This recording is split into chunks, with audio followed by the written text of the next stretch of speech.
How are you, Africa? Welcome to Pan-Africanism Through Poetry with Moses Tofa.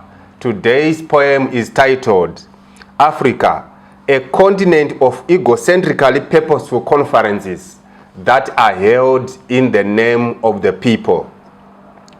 It was on the 15th of October 2022 when I was in Bahade, Ethiopia, to attend the 10th Tana High-Level Forum on Security in Africa.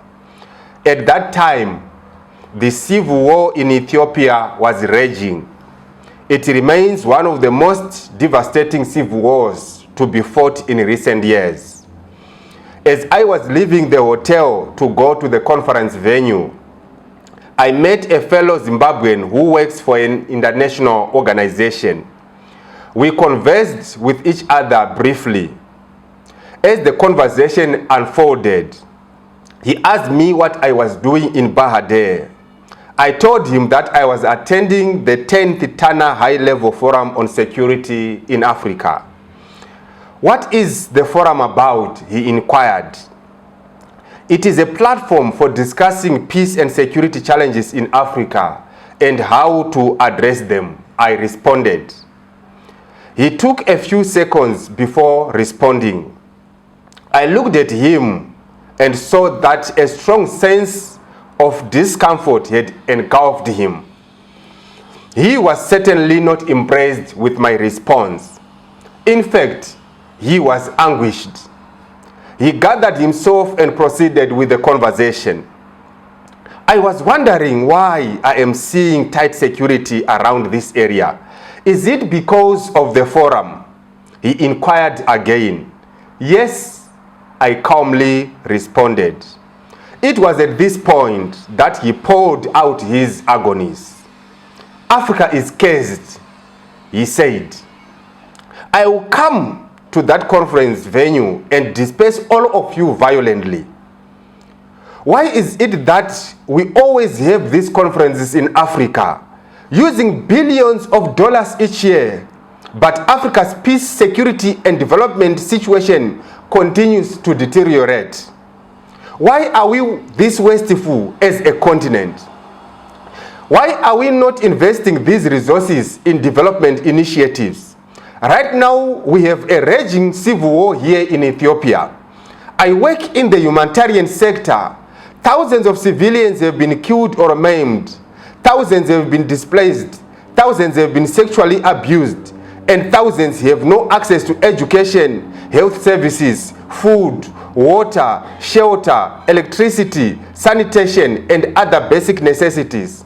But civil society organizations and governments are spending millions of dollars on conferences whose endgame is to discuss peace, security, and development challenges in Africa.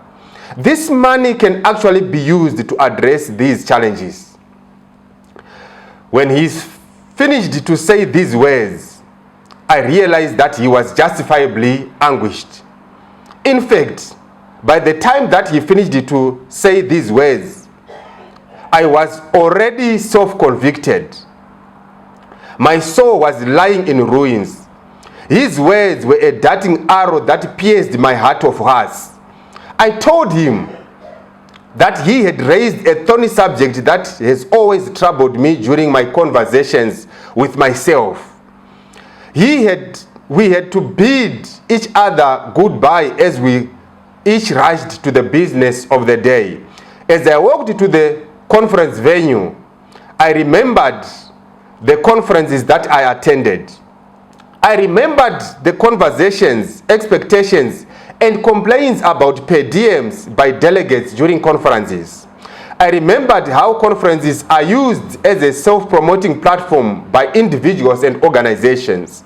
I remembered how conferences are used to build networks for purposeful that are purely egocentric.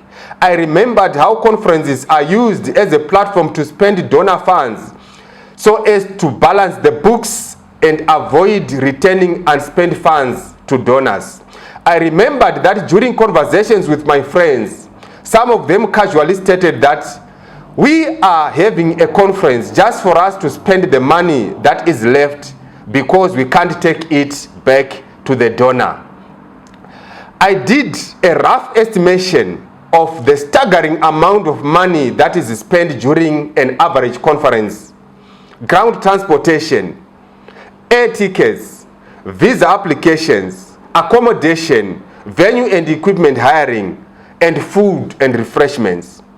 I also imagined the number of conferences that are held in Africa by governments, departments, and civil society organizations each day.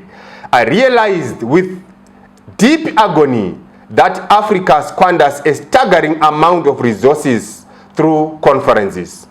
I walked out of the conference and wrote the following statement on my Facebook page. If you put on the one hand the number of conferences that are held in Africa to discuss peace, security, and development issues, and on the other, the deplorable peace, security, and development conditions in Africa, it is delusional to believe that these conferences are altruistic. I traveled back to Nairobi. The next day, I went to work. At lunchtime, I went to the kitchen to take my food.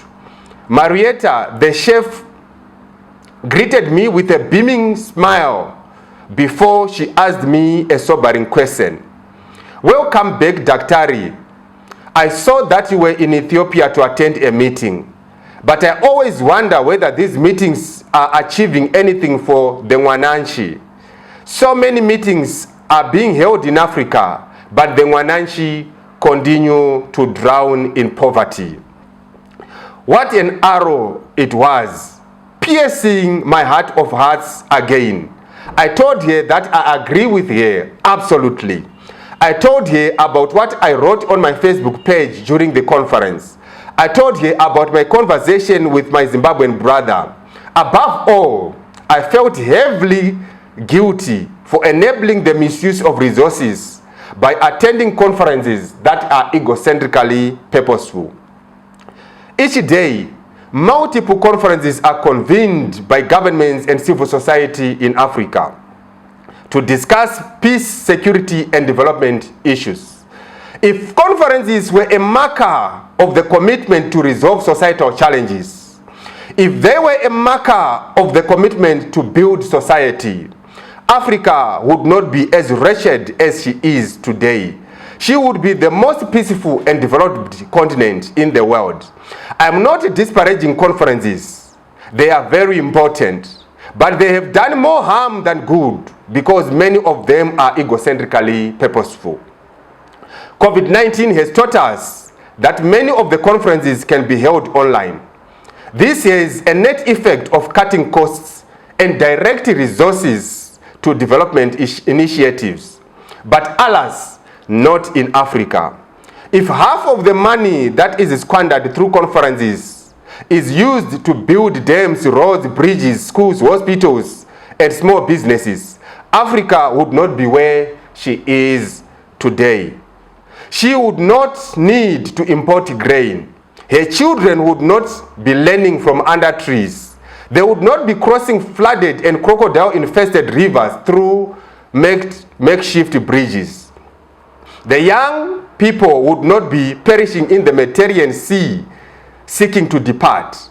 They would not be perishing in the Mediterranean Sea of drugs and unemployment. Africa, it is tragic that the conferences that are held in the name of the people have created two worlds that are worlds away from each other. A world of Africans who are entangled in violent conflicts, poverty, and marginalization, and a world of Africans who use the claim to represent the poor and marginalized as their way to supremacy, affluence, and glory. Africa, you are a continent of egocentrically purposeful conferences that are held in the name of the people. Africa, thank you. This is Moses Tofa.